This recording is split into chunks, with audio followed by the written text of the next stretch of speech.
Assalamualaikum warahmatullahi wabarakatuh. Perkenalkan, nama kakak Hasma Husna, biasa dipanggil Kak Husna.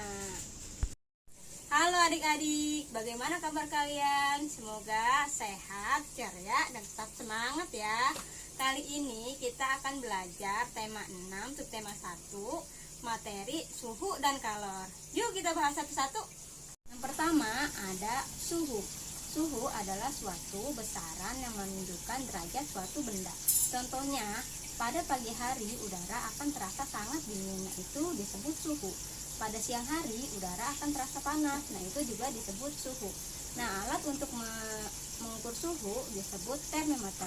Termometer ini memanfaatkan sifat termomerik suatu zat, yaitu perubahan sifat-sifat karena perubahan suhu zat itu.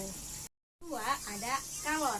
Kalor adalah salah satu bentuk energi yang dapat diterima atau dilepaskan suatu benda. Contohnya, ketika kita mencampurkan air dingin dengan air panas akan menghasilkan air hangat. Alat untuk mengukur kalor ini disebut kalorimeter. Dan yang terakhir ada sumber energi panas. Benda yang dapat menghasilkan sumber energi panas disebut sumber energi panas. Sumber energi panas ini dapat kita jumpai di alam dan lingkungan sekitar. Contohnya, energi panas bumi, matahari, api, dan listrik. Sampai di sini adik-adik paham kan? Tahu ini bentuk teks apa? Ya, ini adalah bentuk teks eksplanasi. Teks eksplanasi adalah teks yang berisi penjelasan tentang berbagai peristiwa di alam sekitar. Teks eksplanasi juga disebut teks penjelasan berisi informasi yang sesuai fakta dan ilmiah, yang menjelaskan proses terjadinya sesuatu yang terjadi secara alamiah ataupun proses bekerjanya fenomena alam maupun sosial. Teks berita ini bisa kalian lihat di media massa seperti koran, majalah, ataupun internet. Perhatikan contoh teks eksplanasi berikut ini ya.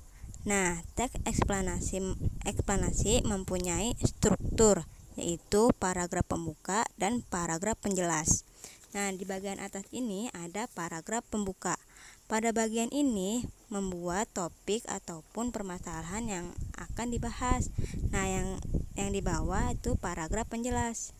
Paragraf penjelas itu sebagai urutan sebab akibat dari suatu fenomena.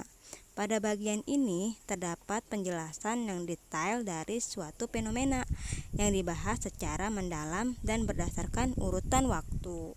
Sampai di sini adik-adik udah paham kan?